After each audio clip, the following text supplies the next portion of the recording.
Hey everybody, it is Monday, December the 2nd of 2024. Hard to believe, but only 23 days away from seeing St. Nicholas come down that chimney. Hope that everybody had a wonderful, wonderful long weekend, a fantastic Thanksgiving, hopefully spent with family and friends. Um, Looking back at last week, even in the shortened market week, we saw another really positive week in the markets. We saw the S&P up about 1%, the MSCI up almost or right around 2%.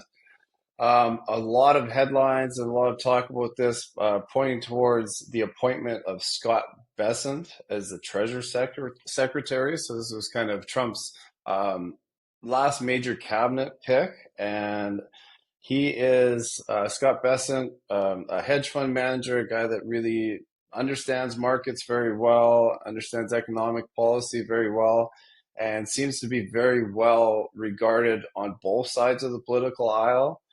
So the markets really like that as a pick. I think just kind of across the board seemed like a very strong pick.